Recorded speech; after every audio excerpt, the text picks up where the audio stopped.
Hello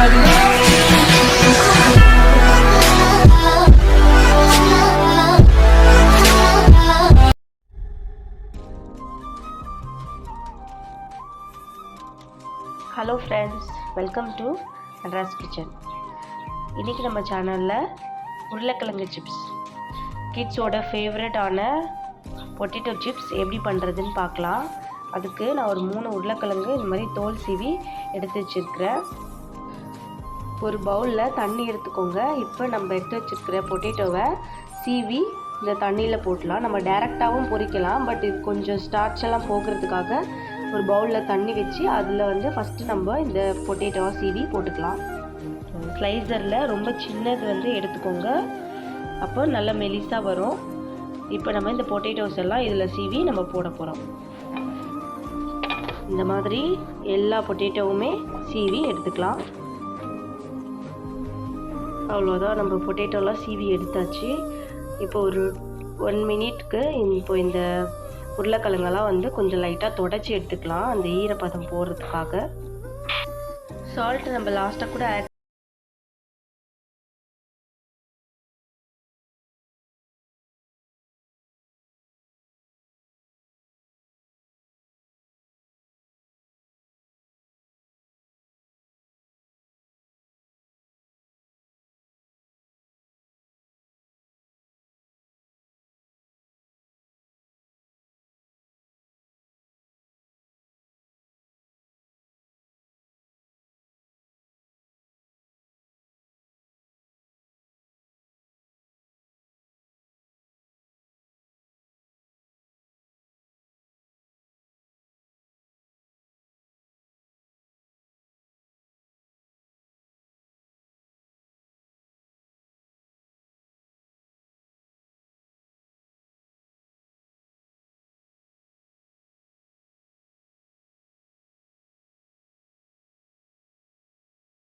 medium ஹீட்லேயே வச்சு பொரிச்சுக்கோங்க. பாருங்கள், மொறுமொறுன்னு ஆகுறது தெரியுது.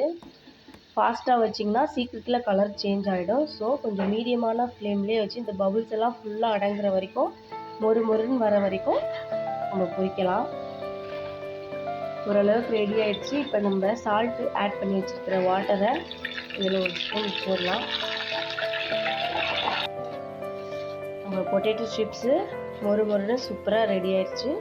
மீதி இருக்கிறதும் நம்ம பொரிச்சு எடுத்துக்கலாம். ஒரு பவுலில் டிஷ்யூ போட்டு அதில் ஆட் பண்ணிக்கோங்க. பொட்டேட்டோ சிப்ஸ் ஈஸியாக வீட்டிலே ரெடி ஆயிடுச்சு.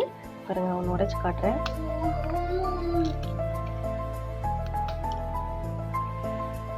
அவ்வளோதான். நம்ம என்ன தான் கடையில் வாங்கி சாப்பிட்டாலும் நம்ம வீட்டில் செஞ்சு நம்ம பசங்களுக்கு கொடுக்குற சந்தோஷமே தனி. கண்டிப்பாக இந்த ரெசிபியை நீங்கள் ட்ரை பண்ணி பாருங்கள். உங்களுக்கு இந்த ரெசிபி பிடிச்சிருந்துச்சுன்னா மெட்ராஸ் கிச்சன் சேனலுக்கு சப்ஸ்கிரைப் பண்ணுங்கள். தேங்க்யூ.